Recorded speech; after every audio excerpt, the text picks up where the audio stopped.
están? ¿De verdad bien?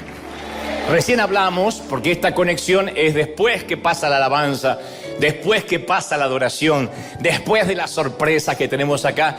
Y siempre dice, transmitan todo, pero hay cosas que son para la casa, hay cosas que se disfrutan aquí, que tienen que ver con la experiencia, así que tienes que hacer planes para venir a conocernos algún día. Mientras tanto, recibimos el mensaje de Dios. ¿Estamos listos para lo que Dios nos va a hablar? Díganme. Amén. Muy bien. Yo creo que te he contado una infinidad de veces que tuve la providencia de Dios, de servir a Dios, de servirlo, desde que tenía unos 19 años, mal, con muchos errores, por supuesto, porque cuando uno es bastante mocoso e inmaduro, mete la pata. Pero comencé a predicar por providencia divina a esa edad, como digo siempre, con muchos errores teológicos, todavía los tengo, pero ahí los tenía más. Más de una vez, insisto, puse a Moisés dentro del arca, le prendí una zarza a Noé, un burro lo tragó a Jonás, se me mezclaron los animales, los profetas, pero empecé. Y nunca más me detuve hasta la fecha. Y yo realmente me sentía un consentido de Dios en aquel entonces. Sentía que el favor de Dios estaba sobre mi vida, que estaba sobre todo lo que yo tocaba. Tenía la sensación de que nada ni nadie podía detenerme. Me sentía de un modo invencible, me sentía talentoso, diáfano, multifacético. Me sentía que podía hacer cualquier cosa y que Dios siempre me iba a bendecir. Para cuando tenía unos 23 años, me había acostumbrado mucho a escuchar a la gente decirme cuánto Dios me usaba, y empecé a prestarle atención a esos elogios y a esos halagos. Vengo de una estima muy dañada, de un hogar que no apuntaló para sanar mi sentimiento, mi estima, y entonces los primeros halagos que llegan con el ministerio reconozco que me hacían bien. Peor aún, comencé a esperarlos, comencé a ansiarlos. Entonces la gente se me acercaba y me decía, ¡ay, qué talentoso! ¡Ay! Pero puede hacer de todo, qué ecléctico, qué multifacético. ¡Ay, tan carismático! Decían las señoras de 60 años. ¡Qué carismático! ¡Ay, podría ser mi nieto! Y yo con toda mi sabiduría de mis 22 años... de mis 23 años, empecé a creerles. Y empecé a pensar, por fin soy alguien. Tengo éxito, me va bien. Cuando ya tenía 24 años, moría porque me invitaran a predicar a congresos importantes. Aparecieron muchos, a esos congresos que aparecían muchos famosos en el flyer, en el afiche. Y mi meta en ese entonces era llenar la agenda de invitaciones, porque sentía que así yo estaba agradando a Dios, que tenía un calendario lleno. Quería fabricar oportunidades, y todo aquello que fabricamos con esfuerzo humano sabemos que no lleva la garantía de Dios. Yo conté esto en alguna ocasión. Pero Dios usó todo aquello, todo eso, para trabajar en mí, para crucificar mis motivaciones equívocas, mi inseguridad. Era un tiempo que necesitaba, porque yo me estaba como haciendo o agarrándome de todos los halagos, de todas las cosas bonitas que me decían. Dicho esto, sé que alguna vez también te conté esta historia a continuación, pero voy a refrescarla a modo de introducción. Como sentía que la gente me decía cosas y yo era jovencito, yo recuerdo estar en un congreso enorme en Santiago de Chile, a los cuales a todos los chilenos les mando un saludo enorme. Cuando te invitan a un congreso de esos enormes, con muchos oradores, tus motivaciones son puestas a prueba, porque en el juego de las comparaciones, mientras mejor le vaya al orador anterior, peor se ve uno. Y mientras peor le vaya a ellos, mejor se ve uno, en desmérito del resto. Ustedes dicen, ¿pero eso ocurre entre cristianos? No, pero ahí sí ocurrió. Porque un orador va detrás del otro.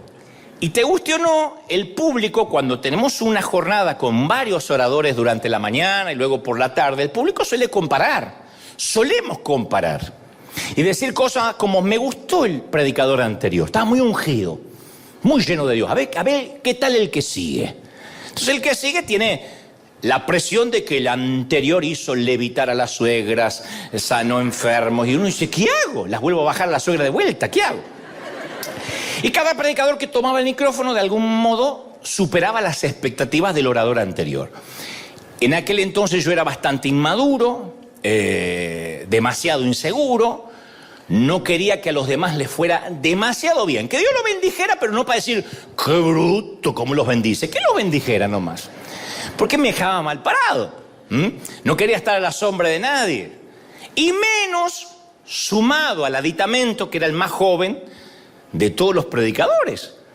Y además yo me estaba, insisto, alimentando con los elogios de la gente. Entonces llegó mi turno. En ese entonces se llamaba el Teatro...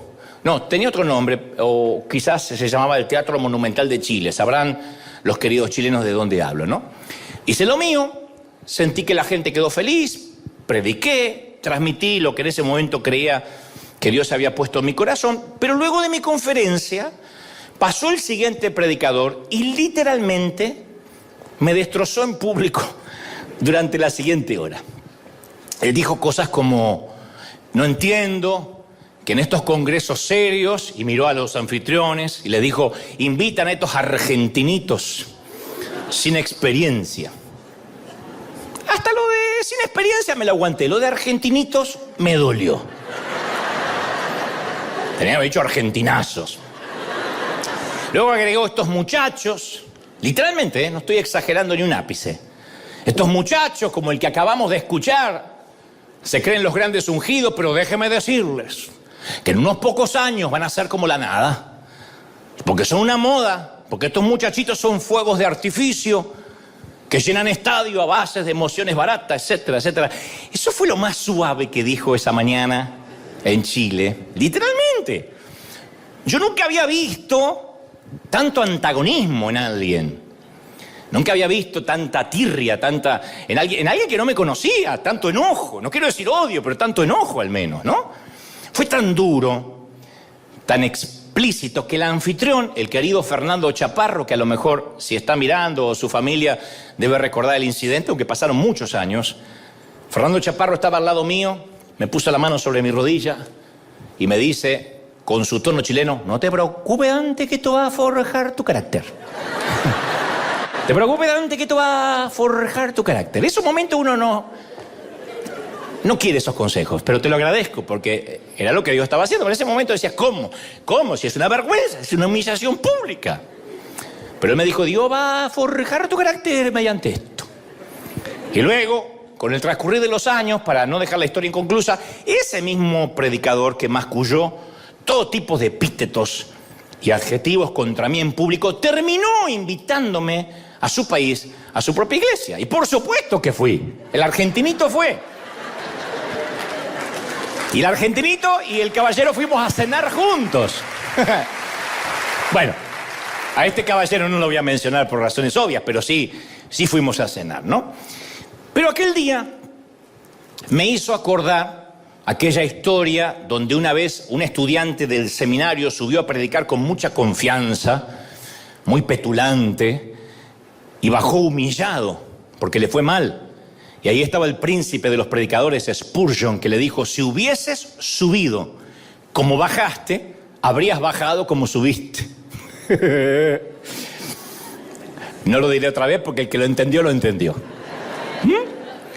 Entonces, mientras no estemos crucificados a las opiniones de los demás, mientras no estemos crucificados a la opinión que el resto tiene de nosotros, no vamos a poder cumplir con nuestro destino. Y ese día, hace muchos años, y agradezco que fue en ese momento, y no ya cuando fui más maduro o más grande, yo aprendí que no era tan talentoso como me decían las hermanas.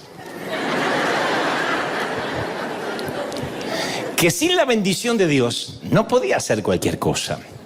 Y aquellas palabras amargas ese día de aquel predicador traspasaron mi corazón. Y regresé a Argentina desdeñado, abochornado, devastado, muy avergonzado. Y aún así fue una suerte de serendipia. Serendipia es cuando uno encuentra algo que no estaba buscando mientras buscaba otra cosa. Yo estaba buscándole al halago de la gente y encontré otra cosa. Por eso digo, fue una serendipia. fue encontrarse con algo distinto a lo que yo estaba buscando.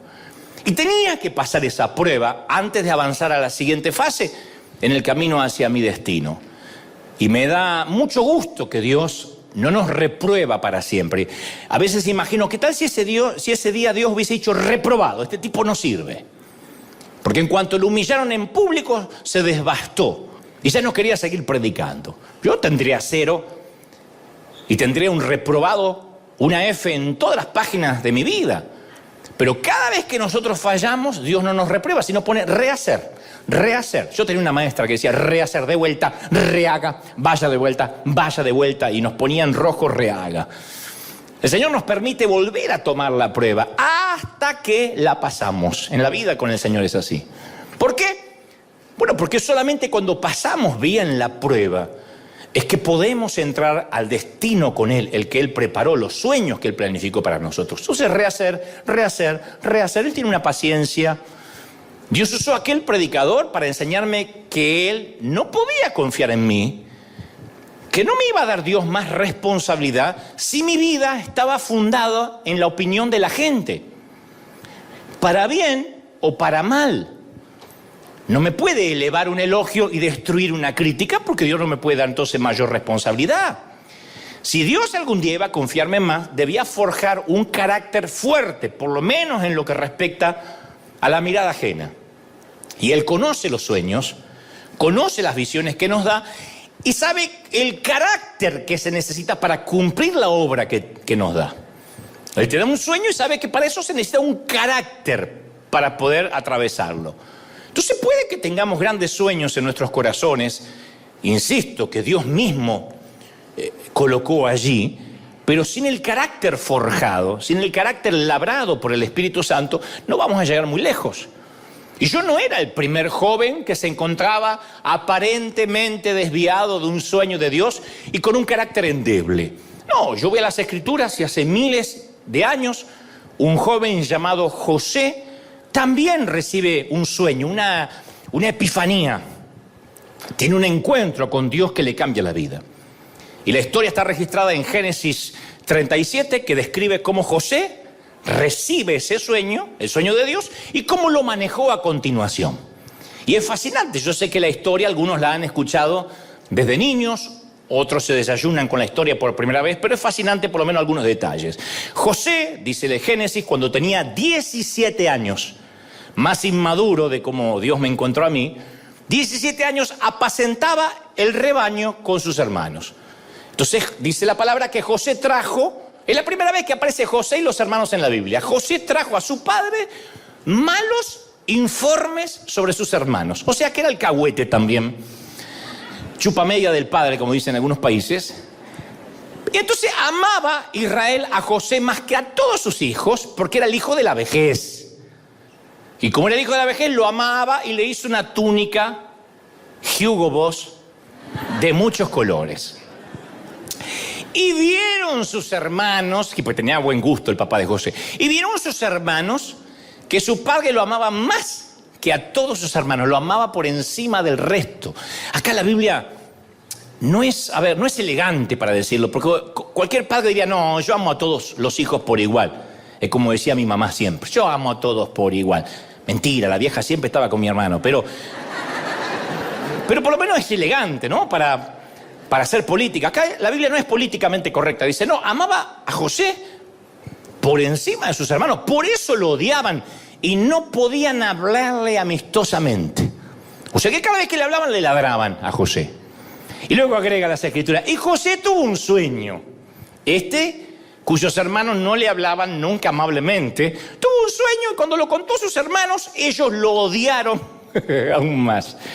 Entonces, a pesar de que José, tenía 17 años cuando recibe su sueño, no obstante, no alcanza a cumplir ese sueño que Dios le da hasta que tiene 30.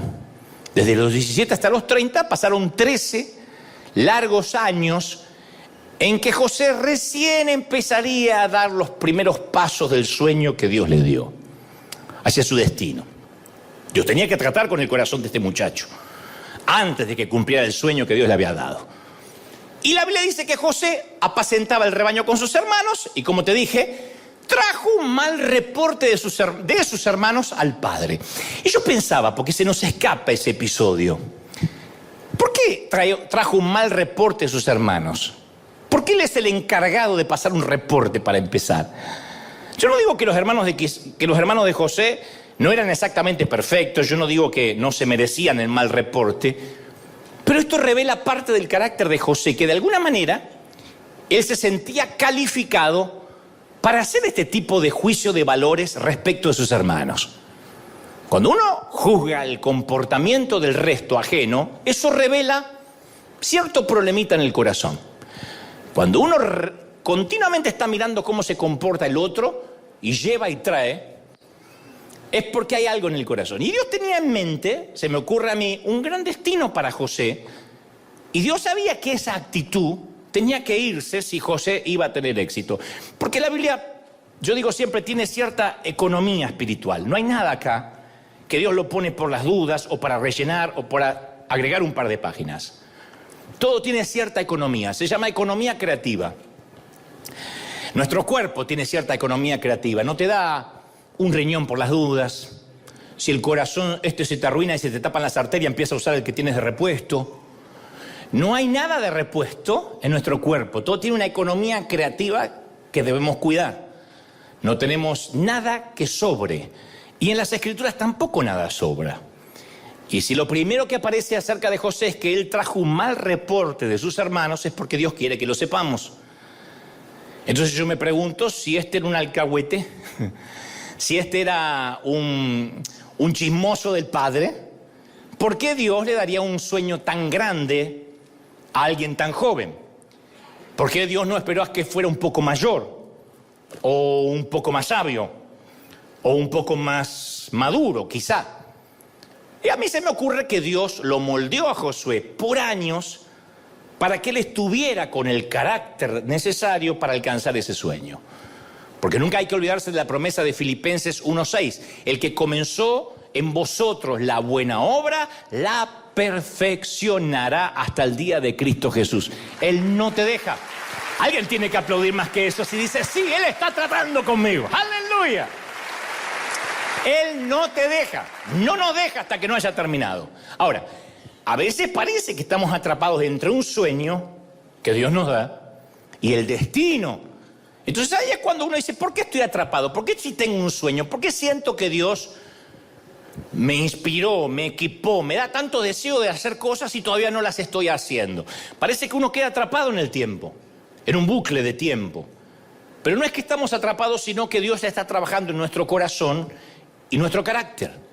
Y vamos a seguir pasando determinadas pruebas de manera crónica y repetitiva, solo que en niveles diferentes de la vida. Es similar a las matemáticas en la escuela. Las matemáticas, uno las rinde en tercer grado, hace la prueba y dice, bueno, ya nunca más voy a estudiar matemáticas. No, en cuarto grado vuelve matemáticas. En quinto grado regresa matemáticas y cada vez más difíciles. Con esas cuentas y esos problemas que nunca yo pensé que me iban a servir para algo y de hecho nunca me sirvieron para nada. Nunca entendí en qué me sumaría en la vida. Se van a revolcar mis maestras en la tumba. Pero ¿de qué serviría en la vida aprender un problema de regla de 3 compuesta? Pero bueno, tenía que estudiar.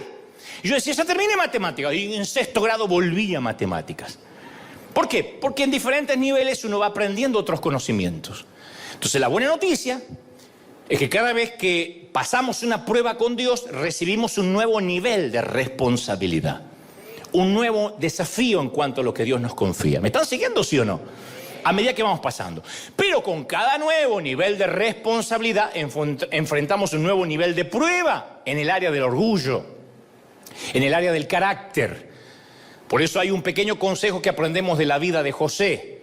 Cuando recibes un sueño de Dios, lo primero que tienes que hacer, no hagas como José o como este servidor, cierra la boca, no lo cuentes. Cuando Dios te dé un sueño, te lo voy a decir en español del Cervantes, cierra la jeta. Dile al que está a la derecha y a la izquierda, cierra la jeta si Dios te dio algo. No lo cuentes. No lo cuentes.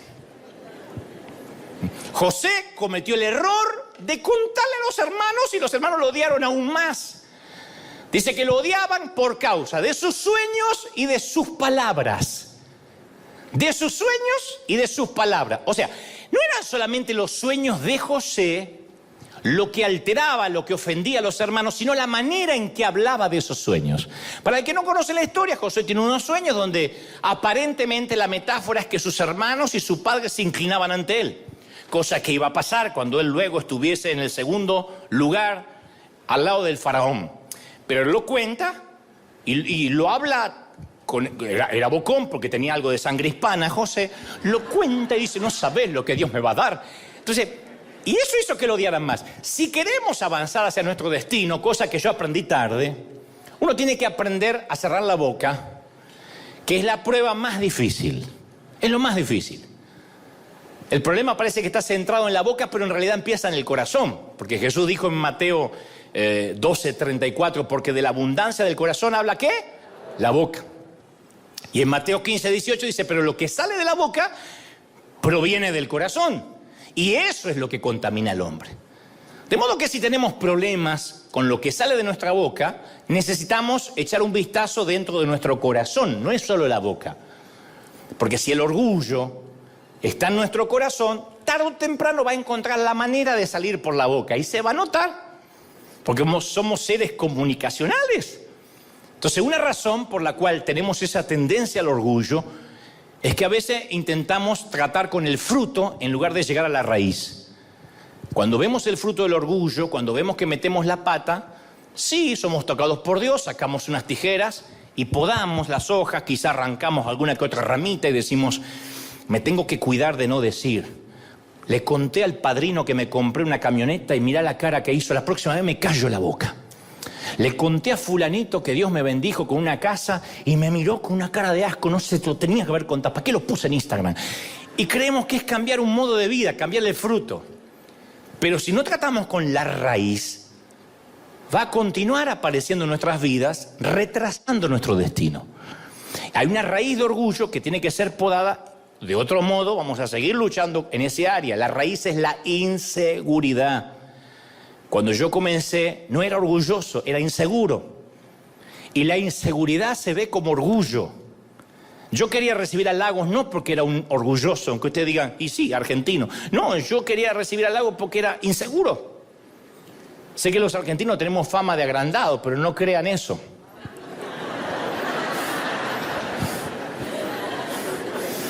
Había una tumba en Argentina que decía, aquí yace un argentino y un hombre humilde. Y un mexicano dijo, mirá, entierran dos tipos a la vez en la misma tumba acá. Pues yo no era orgulloso, inseguro.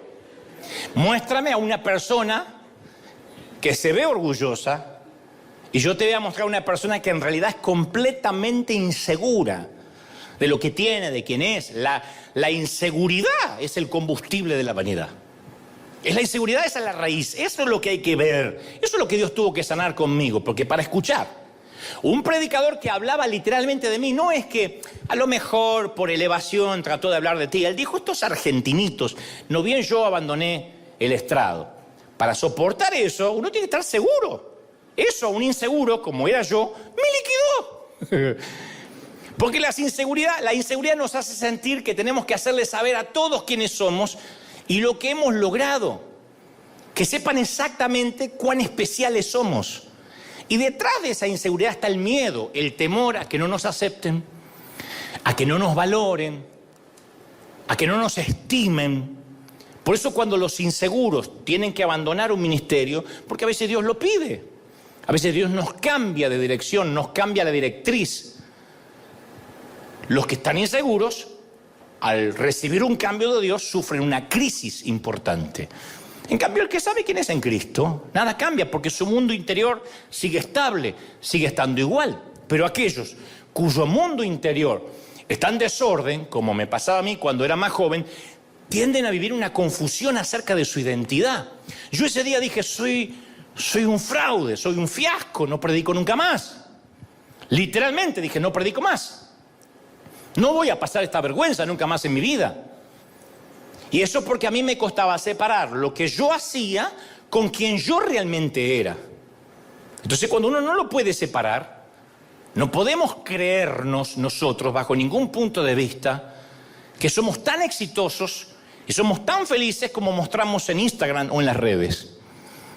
Nosotros no somos una foto con filtro. Nosotros tenemos arrugas, varices, estrías, celulitis. Que no se vean es otra cosa. Pero no somos lo que mostramos en las redes. Cuando olvidamos quiénes somos, comenzamos a distorsionar nuestra verdadera identidad. Y eso es porque tomamos identidad, asignamos identidad respecto a lo que hacemos. Pero hay un defecto en esa lógica, que nuestros logros no son lo que nos hacen valiosos. Lo que hacemos para Dios no nos hace valiosos. Los sueños, aunque provengan de Dios, no nos dan valía, no nos definen. Lo que nos define es que somos hijos del Rey comprados por la sangre de Jesucristo. Hagamos o no hagamos. ¿Lo crees de verdad, sí o no? Esa es nuestra identidad. Eso es quienes somos. ¿Quién eres? Alguien comprado por la sangre de Cristo. Entonces uno tiene que afianzarse. Parece una obviedad, parece infantilismo, pero lo olvidamos. Es lo que nos llena apenas llegamos al camino de Cristo y después nos deja de llenar. No nos alcanza haber sido salvos. Pero uno tiene que afianzar, fundamentar su identidad en eso. ¿Me están siguiendo, sí o no?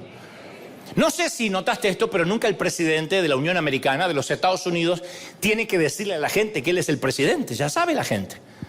Yo no me imagino al presidente diciendo, hey, soy el presidente, el comandante en jefe de las Fuerzas Armadas, el líder del mundo libre, el hombre más importante del país más poderoso del mundo. No anda diciendo eso.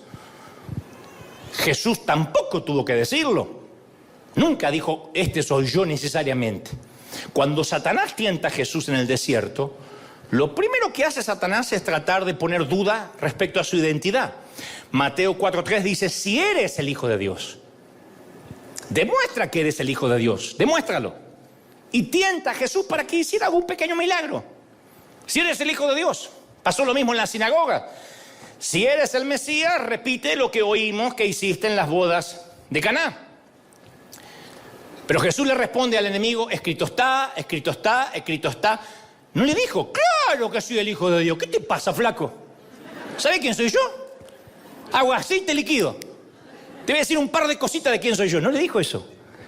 En lugar de eso nos dio un hermoso ejemplo de seguridad. Él se afianzó en la sencilla verdad de las palabras de su Padre.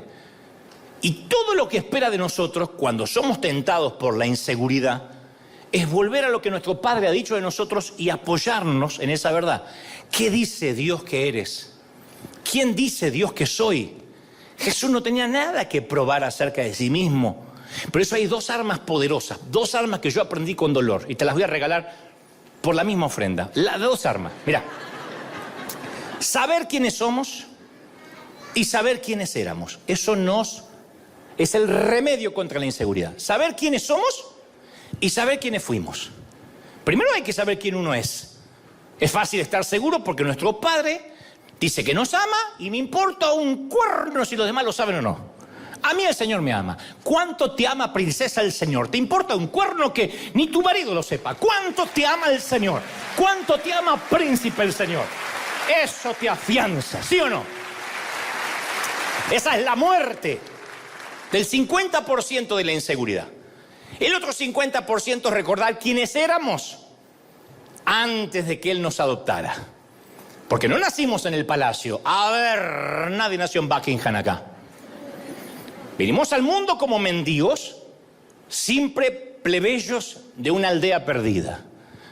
Pero el rey nos vio por la ventana de su castillo, se enamoró de nosotros, se vistió como un indigente, se metió en la aldea para ganar nuestros corazones. Y cuando ganó nuestro corazón, nos llevó adoptados al castillo como hijos de Dios para siempre. Entonces esto me lleva a la conclusión de que sin Él tampoco somos nada. ¿Está claro? Sin Él no somos nada. Jesús lo dejó claro en Juan 15:5. Separados de mí, nada podéis hacer. Nada. Está bien, te diré quién eres, pero recuerda que sin mí tampoco eres. Y eso termina de quitar la inseguridad. Dos verdades que me dan una sensación de seguridad increíble. Yo digo, yo sé quién soy en el Señor, pero cuando me empiezo a sentir el tapón del océano, o la última Coca-Cola del desierto, Dios me dice, recordá, flaco, quién eras. Porque yo soy el que te di la nueva identidad. Entonces es maravilloso, porque a partir de que uno sabe de dónde viene y hacia dónde va y quién es, mientras tanto, uno puede llegar a un lugar lleno de extraños y no sentir la necesidad de demostrar quién es. Uno se siente más importante que cualquier actor, que cualquier ganador del Nobel, del Pulitzer, porque era mendigo, Dios me hizo príncipe, sé quién soy, y eso hace que yo camine pechito de paloma por la vida, como caminaba Maradona, así, seguro de mí, sabiendo de dónde Dios me sacó. Entonces, no tenemos que buscar el sueño, sino al dador del sueño que nos da la identidad. Y cuando uno tiene identidad se sana, la inseguridad se va.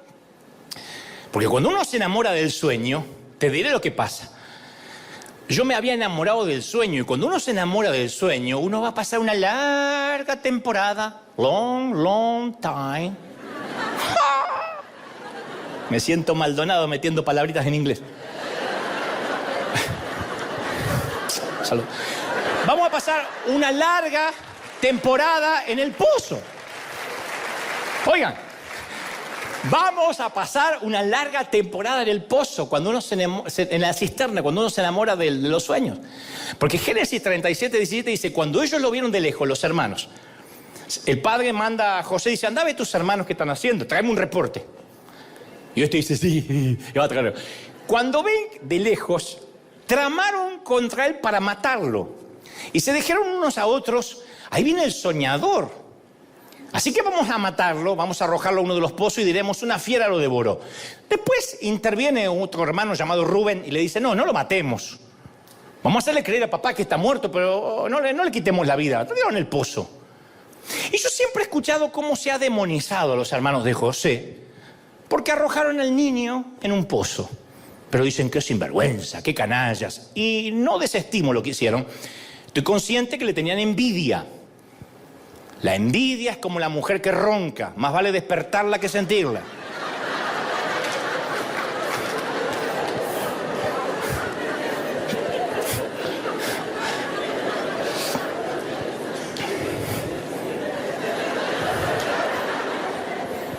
Te la tiro para que la guardes en tu corazón. La envidia concluye en, esta persona tiene lo que yo quiero.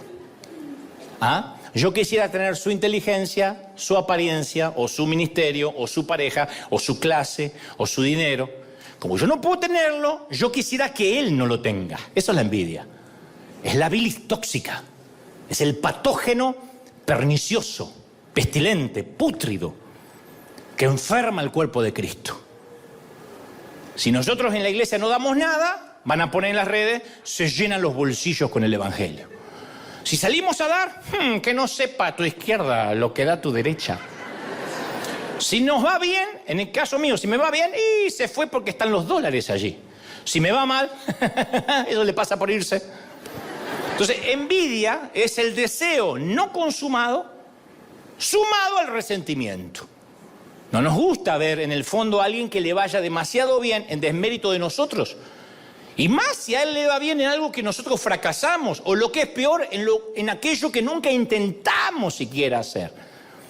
Y el apóstol Pablo dijo, alégrense con los que están alegres. Uno diría, ¿de verdad necesitamos ese consejo casi básico? Alégrense con los que se alegran, lloren con los que lloran, dijo Pablo. Sí, es necesario ese consejo. Porque la envidia hace llorar, me hace llorar cuando otros se regocijan. Y me hace regocijar cuando otros lloran y le va mal. Así de cruel es la envidia. Viste, yo sabía que le iba a ir mal. Y me regocijo porque al otro le fue mal. Y complacer a la envidia es como querer calmar la sed con agua de mar, con agua salada. No obstante, cierro el paréntesis de la envidia de los hermanos de José, yo por un ratito quiero ser el abogado del diablo y defender un ratito a los hermanos de José, o al menos demostrar que no son tan culpables como se ve a primera vista de las desgracias de José. Primero hay que convenir, a ver si estamos de acuerdo en esto. No voy a insultar vuestra inteligencia, así que sé que van a entenderme. Hay que convenir que no podemos avanzar hacia nuestro destino al menos que salgamos de un pozo, del pozo en el que caímos. Los hermanos de José lo meten en un pozo. No lo matan, lo tiran allí y le hacen creer al padre que murió. Ahora, si queremos salir de los pozos de la vida, es importante entender por qué caímos en el pozo, si no, no vamos a salir. Hay muchas razones por las que terminamos en pozos, no importa en cuántos pozos estés ahora. Podrías estar, de hecho, en varios pozos a la vez. Podrías estar en un pozo respecto a tus finanzas, nunca sales de ahí, siempre endeudado, pagando el mínimo de las tarjetas y viendo qué impuesto vas a pagar, cuál no pagas, cuál es el servicio que no te cortan sin pagar. Podrías estar viviendo en un pozo en el matrimonio, en algo que no se arregla nunca. En un pozo en el ministerio, no ves fruto a pesar de años de esfuerzo. O en un pozo en tu salud. Sales de algo y te metes en otra cosa. Terminó la tos y empieza la fiebre. Terminó la fiebre y te descubren otra cosa. Y sientes que estás en una cisterna en cuanto a tu salud. Entonces, señores, la pregunta no es si Dios puede librarnos o no del pozo. La pregunta es si comprendemos antes que nos libre por qué caímos en el pozo. Y ustedes dirán, ¿y por qué voy a caer? ¿Porque mis hermanos me tiraron? Y esa mentalidad de víctima que se adopta en la actualidad es culpar siempre a los demás de nuestros problemas. Y entonces le damos a los demás la autoridad para sacarnos del pozo. Si los demás fueron culpables de tirarme ahí, son los únicos que también pueden sacarme de ahí. Le estoy otorgando un poder al otro cuando me pongo en víctima. Si fue tu esposo, tu esposa quien te lastimó y la culpa es de él, entonces le estás dando un poder que así como te lastimó es el único que podría sanarte. Es fácil culpar de nuestro problema o nuestro pozo a nuestros padres, a nuestros cónyuges, al pastor o hasta al gobierno. Mira, la mayoría tuvimos una infancia difícil. Y si tus padres te rechazaron cuando eras un bebé, hay un momento que uno tiene que decir, bueno, mira, lo siento mucho, pero ya está. Hay un momento que uno tiene que superarlo. No puede llorar toda la vida. No me quisieron cuando bebé. Supéralo, es que apenas pasé los 54 y no lo puedo superar. Toda una vida. Entonces, hay momentos que hay que dejar ese incidente atrás y mirar hacia adelante. Aun cuando los pecados de la familia fueron los que te arrojaron al pozo. Ellos no son los responsables de que estés en ese pozo. Ya no. ¿Cuánto voy a culpar yo a mi papá? Mi papá era un alemán frío. Mi mamá estaba enferma cuando yo era chiquito. Ya está, lo puedo contar para bendición de la gente, para ver cómo la resiliencia o uno puede salir adelante con la ayuda de Dios, pero ponerme en víctima, ¿cuánto tiempo? Somos los únicos responsables de salir del pozo. Del pozo económico, del pozo de la salud, del pozo matrimonial, del pozo ministerial. ¿Me están siguiendo, sí o no? Entonces conozco mucha gente que siempre el problema es los demás. La gente me envidia. O sea, no es la forma en que actúo, no es la forma en que yo me comporto, no es la forma en que hablo, no es la forma en que trato a los demás. No, los demás están contra mí. ¿De verdad? No soy responsable de nada. Mis hermanos me odian y me detestan porque simplemente tengo una túnica de colores. ¿De verdad? ¿No sumé nada a esa túnica? Entonces uno necesita considerar si somos el problema, si somos parte de la razón por la que estamos en el pozo. Yo podía haberme enojado toda la vida con el hombre que habló mal de mí en Chile. Sinvergüenza, Satanás, ya Dios te va a crear una pierna, 2 suegras te va a mandar. Yo podría haberlo maldecido. Y reconozco que me enojé. Pero en un momento tuve que desviar el eje y decir, ¿qué quiere Dios enseñarme? ¿Por qué me hizo mal? ¿Por qué me liquidó? ¿Por qué me destruyó? ¿Por qué dependo de lo que dice un hombre que ni siquiera me conoció nunca ni jamás tomó un café conmigo?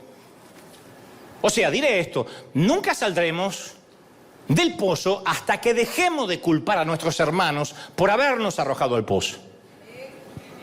José tenía la oportunidad perfecta para desarrollar una mentalidad de víctima. Porque él estaba tratando de obedecer a su papá cuando sus hermanos lo lanzaron a la cisterna. Y sabemos que sus hermanos lo envidiaban y lo odiaban. Correcto, así dice la Biblia. De manera que habría sido fácil que los hermanos de José cargaran con toda la culpa del incidente del pozo. Y habría sido muy fácil para José enfocarse solamente en los pecados de ellos y nunca echar un vistazo a su propio corazón. Pero José, vaya, caramba, que también contribuyó al problema. No me digas que estás en un pozo financiero porque una vez te estafaron y ahí hizo un efecto dominó. En algo contribuiste al problema, en haber elegido mal al socio, por ejemplo. Ay, no sabe lo que es mi ex. ¿Te pusieron una pistola en la cabeza para que te casaras con tu ex cuando no era tu ex? ¿O te gustó? Porque si no, la culpa es del ex. Hace 50 años que el tipo no está más contigo. Ay, pero él me cambió la vida. Ya está. No es tan poderoso, no es Iron Man. Ya está. Entonces, siempre me pregunté, ¿por qué, por ejemplo, por qué estaban los hermanos de José trabajando en el campo mientras José se quedaba en casa? Continuamente dice las escrituras, los hermanos de José trabajaban en el campo y él estaba en casa. Ay, porque era un nene, 17 años, pelos en las patas tenía el tipo, 17 años. ¿Qué estaba jugando con los jueguitos? Te voy a contar otro secreto que aprendí de la peor manera. El padre de José le había dado una túnica de muchos colores, porque era el favorito, ¿no? Y nuestro padre, a cada uno, todos, nadie diga que no, también nos dotó con regalos, con ciertos talentos, con ciertos dones. Pero José empezó a hallar su identidad, que lo identificaba como el hijo favorito, en lugar de hallar su identidad en la relación que lo hacía el hijo favorito. Él asignó su identidad a la túnica. Como resultado, terminó perdiendo el regalo. Génesis 37, 17 dice que sucedió que cuando José llegó a sus hermanos, lo despojaron de su túnica de colores que llevaba puesta, lo tomaron y lo echaron en el pozo. Lo primero que hicieron, le despojaron el regalo del padre.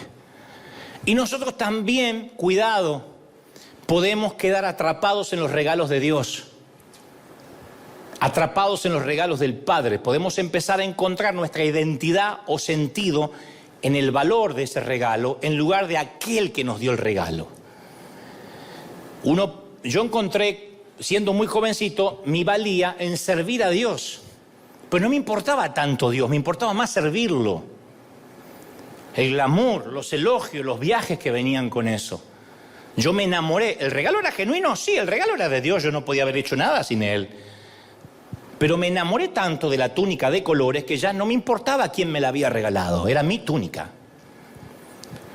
Y cuando uno hace eso, cuando uno se enamora más de servir que de ser, termina arriesgando con perder ese regalo. Ahora te voy a aclarar algo importante. El padre que le dio el regalo no fue el que se lo quitó. No te estoy diciendo que Dios te quitará un don. José perdió su túnica por medio de sus propias acciones. Él lo perdió porque estaba orgulloso de lo que esa túnica representaba. Entonces, cuando Dios nos da regalos, Él tampoco nunca nos lo va a quitar.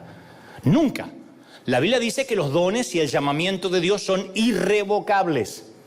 La Reina Valera antigua dice que son dones sin arrepentimiento. Romanos 11, 29. Lo que Dios te dio no te lo quitará nunca. Nunca. Y si peco, no quitará tu don. Y si meto la pata, no quitará tu talento ni tu don. Es irrevocable. Dios no te da el don y te lo quita, te lo da y te lo quita. No.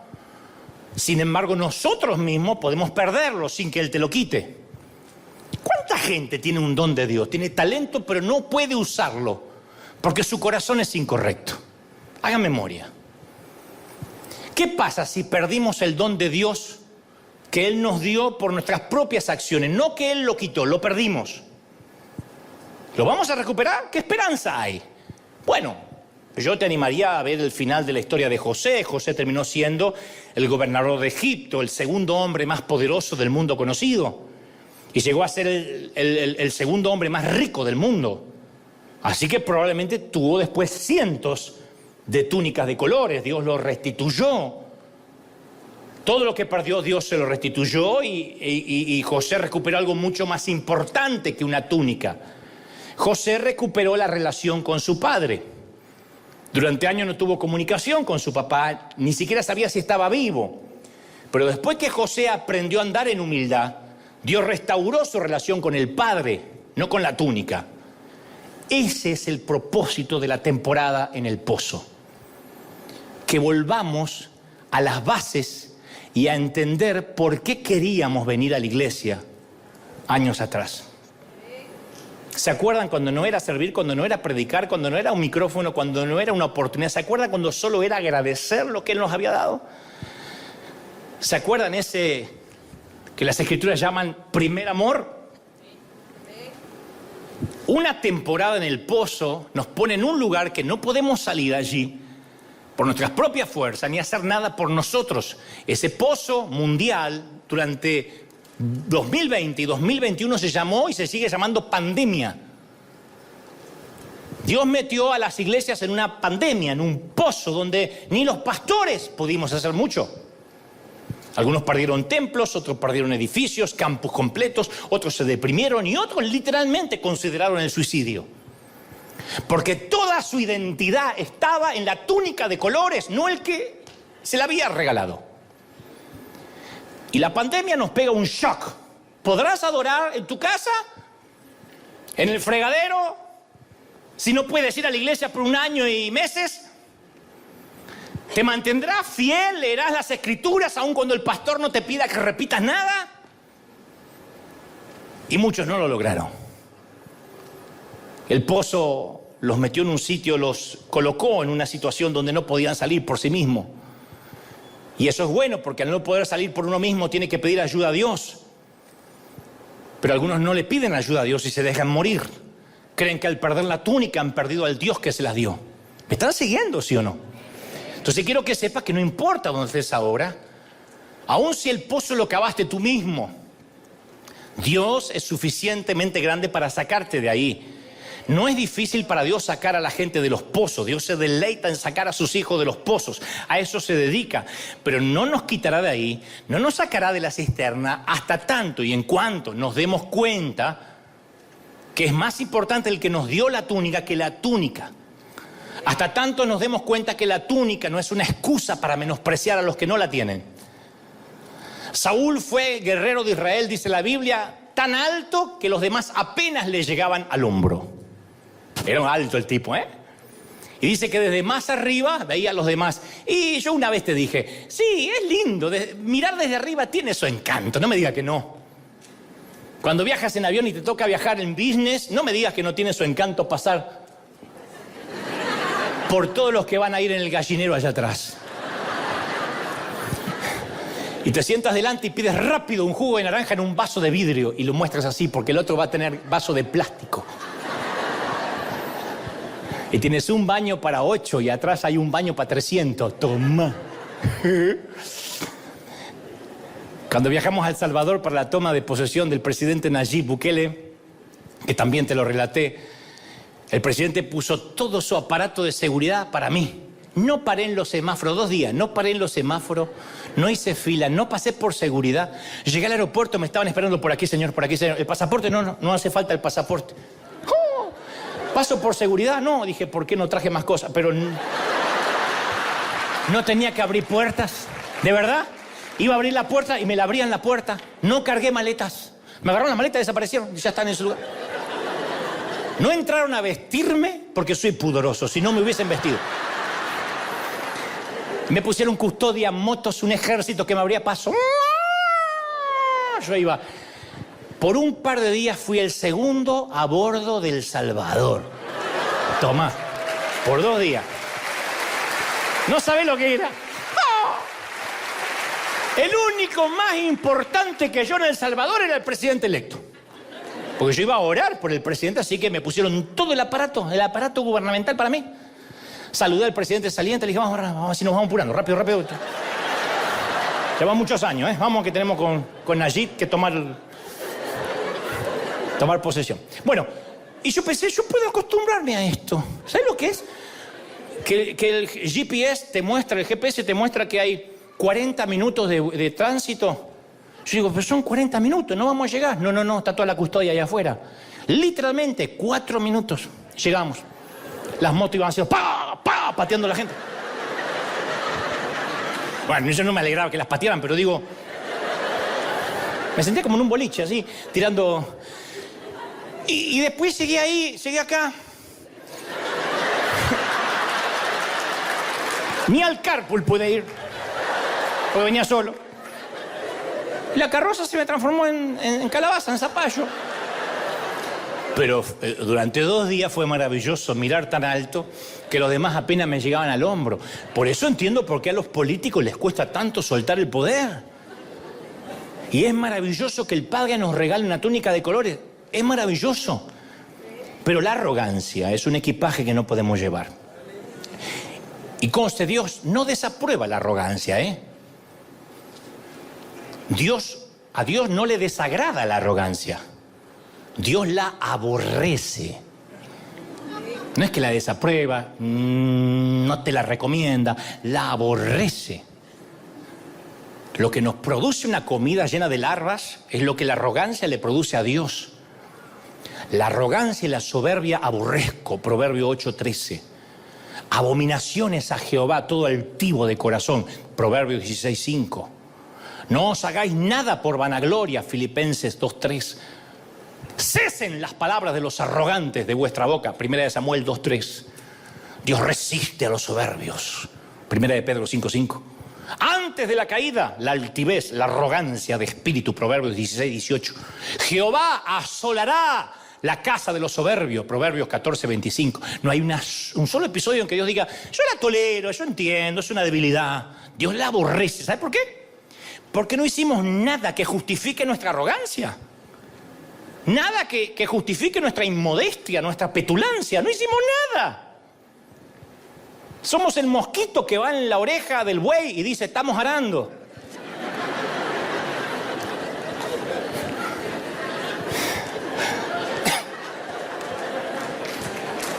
O que va en la oreja del elefante y se los pasamos por arriba.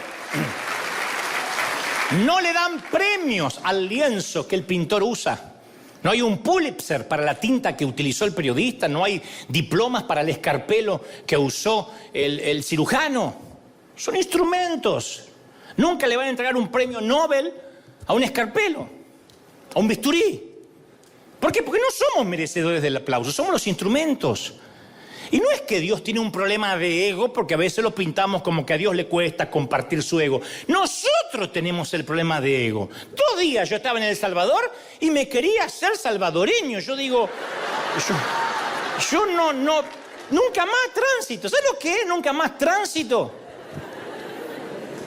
Decía, quiero tal cosa. Había 4 personas que me la traían. Maravilloso, 2 días. Y me sentía DiCaprio en el Titanic.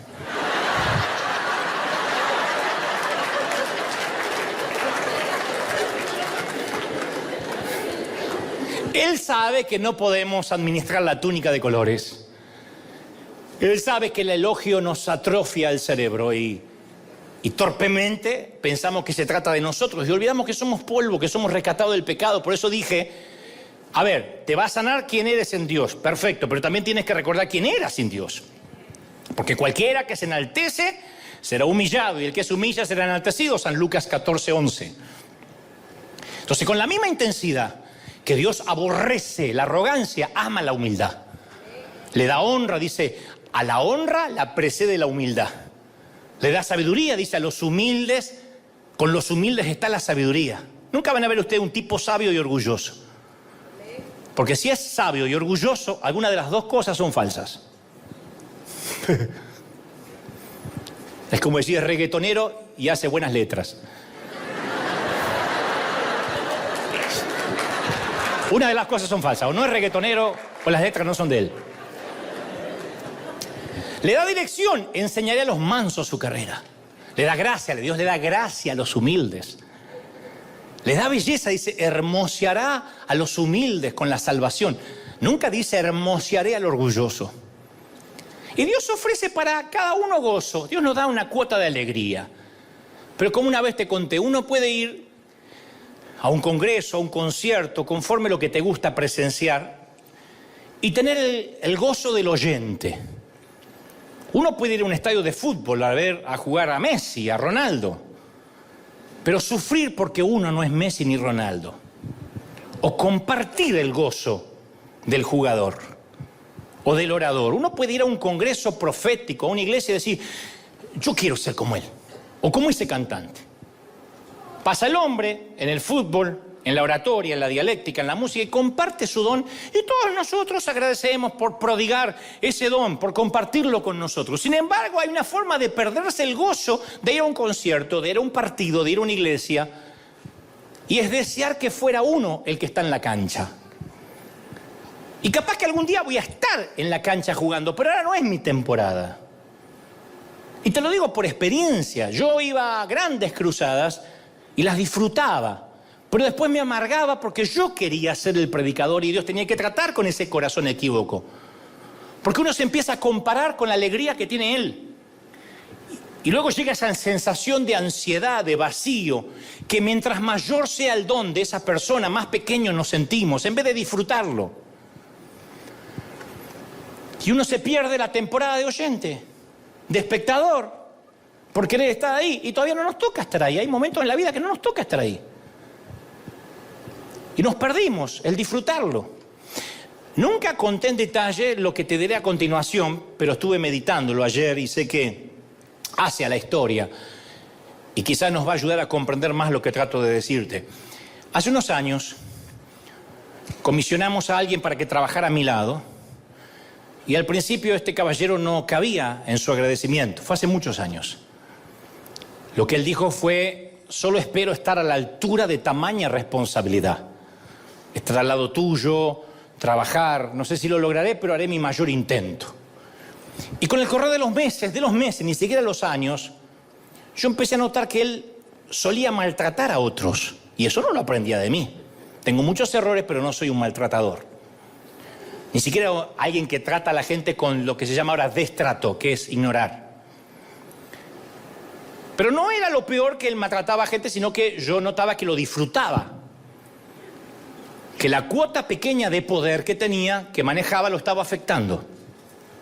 Y luego empecé a notar cómo su carácter iba mutando y entonces más tarde empezó a ocultar información, que es la manera que tienen las personas inseguras de manipular al entorno. Si yo me voy, esta computadora no la maneja nadie, nadie sabe cómo encenderla. Si yo me voy, nadie tiene la llave de este sitio. Si yo me voy, la caja fuerte la tengo yo. Si yo me voy, dicen que la información es poder. Y entonces empezó a tener secretos, a usar contraseñas que solo él conocía, a pedirle a mi entorno que no me contaran todo lo que estaba sucediendo en el campus. Y un día, él estaba muy malhumorado, maltratando gente delante mío. No eran empleados de él, no eran subalternos que dependían de él. Así que decidí confrontarlo, lo invité a sentarse dentro de mi automóvil porque estábamos lejos de la oficina y le dije: no nos vamos a ir de aquí hasta tanto me digas qué está pasando en tu corazón. Mira, yo he notado que has cambiado notablemente, que no eres el mismo hombre que yo conocí hace unos años atrás. Quiero saber si soy yo el culpable. Y entonces hubo un largo silencio, seguido por un suspiro eterno, y yo creí que confesaría algún pecado oculto. O quizá me diría que necesitaba una mejora en su salario. Pero nada, ni en 1.000.000 de años me preparó para lo que iba a decirme. Nunca olvidé aquel momento porque fue como un low motion, en cámara lenta. Me dijo: ¿quieres que realmente te abra mi corazón? Le dije: nada me gustaría más. Y te doy mi palabra que puedes decirme lo que sea. Y entonces lo escupió. Me dijo: no sabes lo duro que es para mí y para mi esposa trabajar en la iglesia y ver que el que aparece en la página web eres tú. No estaba listo para eso. Y Dios sabe que estaba completamente absorto, pasmado. Nunca nadie me había planteado algo así, de esa índole. Y le dije: pero vos sabés que te estoy pagando para que hagas tu trabajo, ¿no? ¿Estás consciente que además yo aquí soy el pastor? Perdón por ser tu pastor. Y él solo me repitió: mis parientes a veces me preguntan qué hago y no tengo nada para mostrarles. Tú no sabes lo duro que es que mi foto no aparezca en la web. Le digo: sí, aparecen varias fotos. No, en la página principal. Y ese día se rompió algo para siempre entre nosotros, porque ese mismo día supe que no descansaría hasta tener su propia foto, su propia página web, sus propias redes sociales. Me dijo, sueño con mi ministerio, yo tengo mi logo, tengo mi jingle y solo temo que si abro mi iglesia, tal vez toda tu gente se vaya conmigo y no quiero hacerte eso. Era surrealista. Más un chiste malo que surrealista. Le dije, mi gente no es mi gente. Si Dios quiere que se vayan contigo o con Matusalén, que se vayan. Yo no morí por nadie. Yo no morí en la cruz por nadie, así que no es mi gente. No son mis hijos. Tenía un logo, un jingle y un corazón equivocado.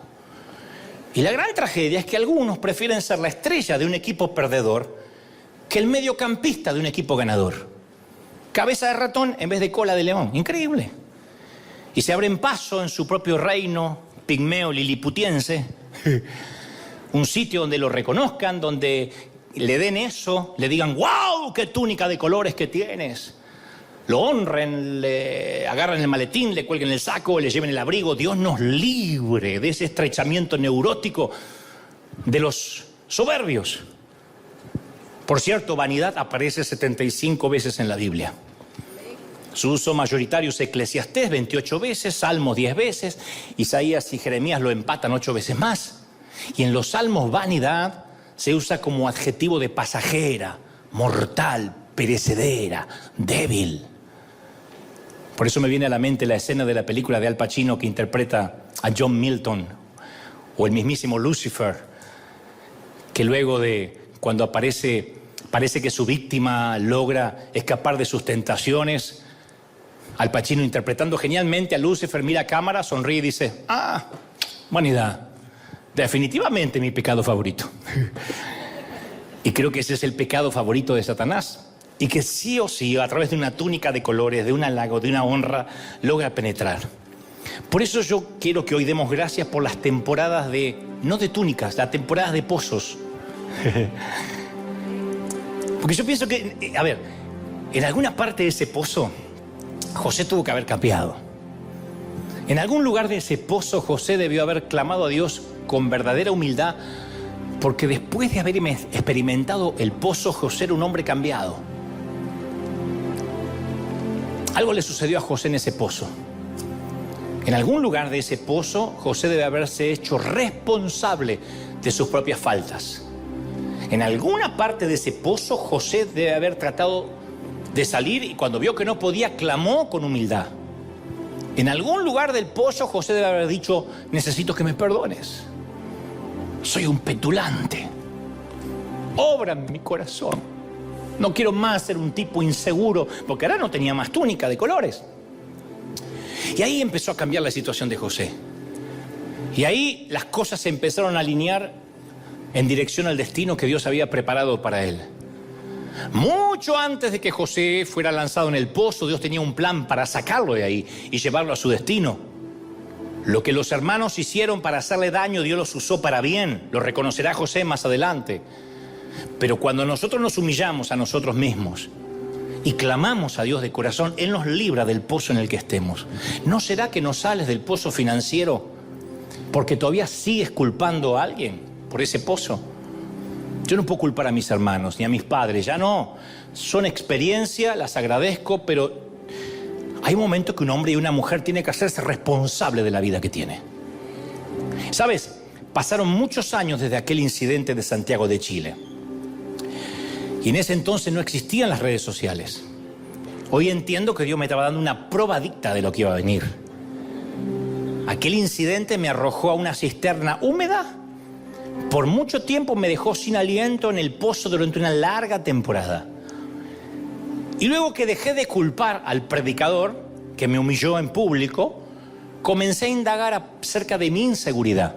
No crean que con ese incidente la inseguridad mía se fue. La rendí en primer grado, la rendí en segundo grado, luego en tercer grado, en cuarto grado y luego en la universidad y sigo rindiéndola. Cada vez lo hago más rápido. Pero Dios necesitaba sanar la inseguridad. Y la primera vez fue cuando me di cuenta que mi inseguridad me había llevado hasta ahí. Y descubrí que Dios no me iba a dar ni delegar mayor responsabilidad en tanto fuera adicto a la aprobación o a los elogios. Me enseñó que si vivía de los halagos, alguna crítica me iba a matar. Porque le daría igual de importancia a cualquiera de las dos. Y con el correr de los años el Señor me regaló cuero de rinoceronte, piel de paquidermo. Después de aquella temporada el Señor me sacó del pozo y como a José me llevó al palacio. Y desde ese entonces tengo muchos errores, muchos, pero en cuestión de inseguridad reconozco que he volado por fuera del radar de la mirada ajena. Me importa un cuerno, de verdad. No es que ando groseramente por ahí, pero me importa un cuerno. Fíjate lo que piensa fulano de tal. No le agradaste a menganito. No podría hacer nada.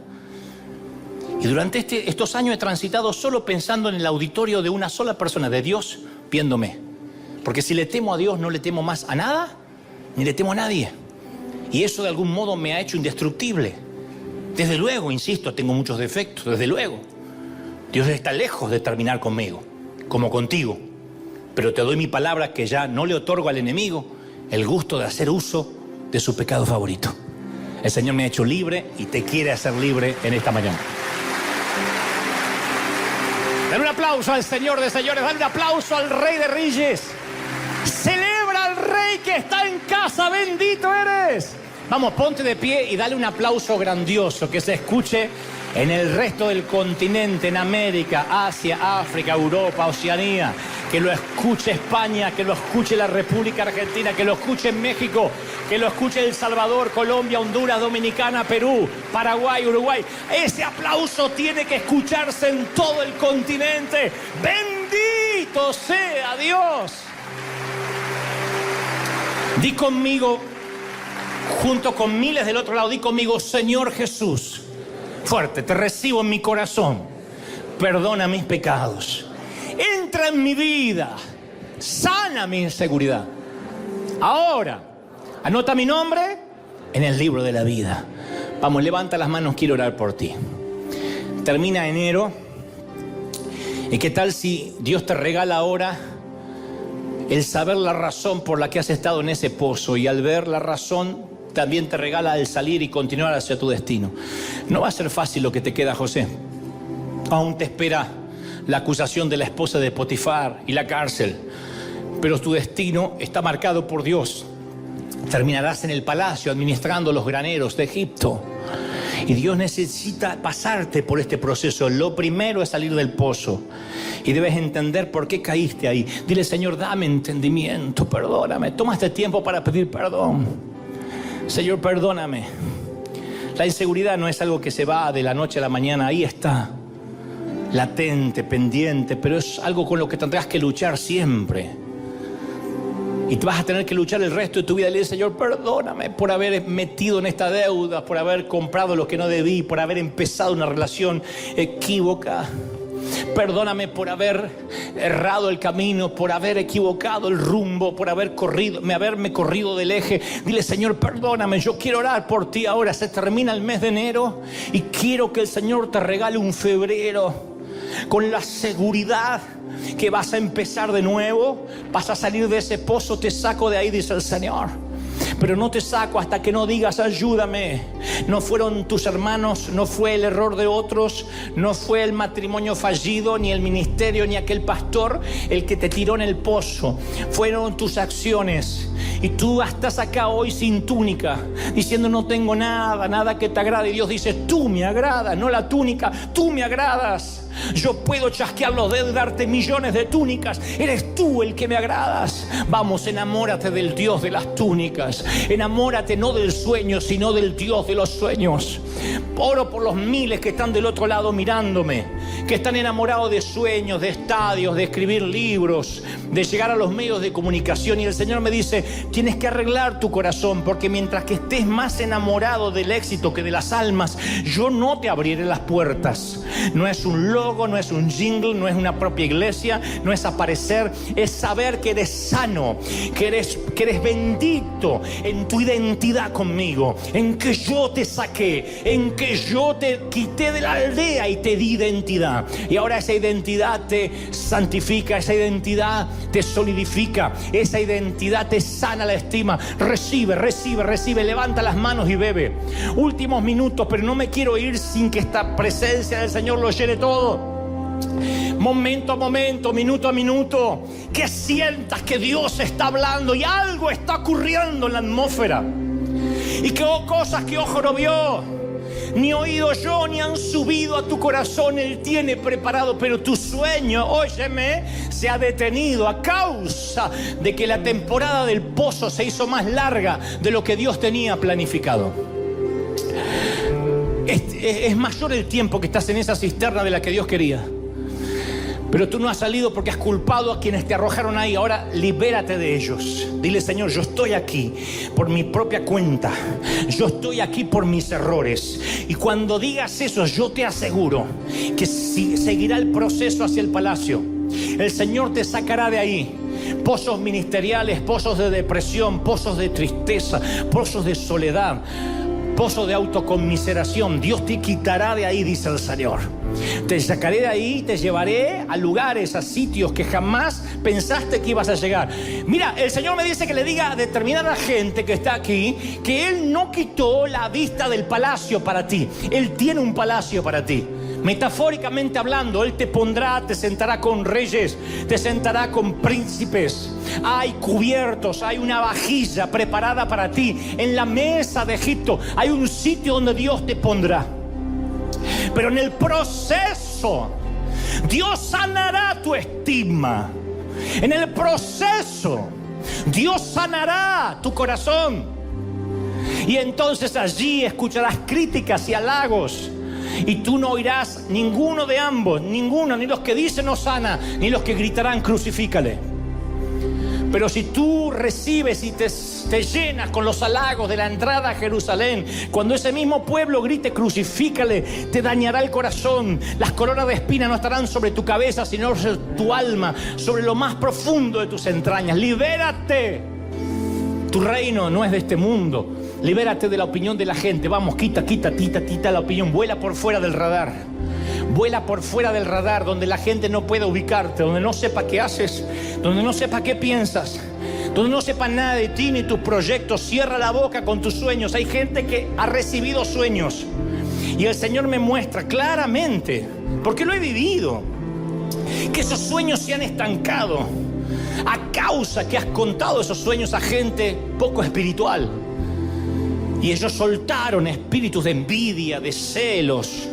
Ellos empezaron a poner trabas y eso te desanimó, te desalmó, porque tú empezaste a creer lo que esas voces decían, y es que contaste el sueño a quien no debías. Dios dice: cierra la boca. Es que yo voy a llevarte donde quiero. Yo me empeciné con tu vida. No te dejo hasta que no haya hecho contigo lo que dije que iba a hacer. No termina ni siquiera este mes. No termina este mes. Mañana es 31. No termina el mes hasta que veas incluso de que yo no he cortado el plan contigo. Yo no he retirado mi mano de ti. Mi mano no se ha cortado sobre ti. Yo te bendigo, dice el Señor. Yo estoy contigo, dice el Señor. Yo voy a levantarte y llevarte del pozo hasta el palacio. Te voy a bendecir, te voy a restaurar, te voy a sanar la estima. River será una iglesia de sana estima, de corazones sanos, de gente con emociones saludables. Yo te bendigo, River, recíbelo en el cuerpo, en el alma, en la mente y en el espíritu. Amén, amén y amén. Gloria a Jesús. Dale un aplauso al Señor si lo crees. Y al resto del mundo, firme como talón de oso. Nos vemos. ¿Cómo te ama el Señor? Nos vemos el domingo que viene. Chao.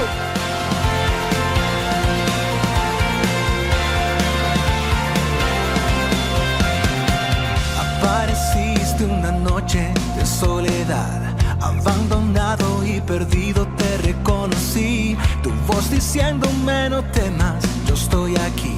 El Padre me envió por ti. Y me curaste las heridas, me sanaste, mi Jesús. Todas mis cargas las dejaste allí en la cruz. Algo tan grande no lo puedo comprender. Oigo tu dulce voz diciéndome una y otra vez: oh, oh, oh, oh, eres bienvenido, eres amado. Una y otra vez: oh, oh, oh, oh, bienvenido a River, eres amado.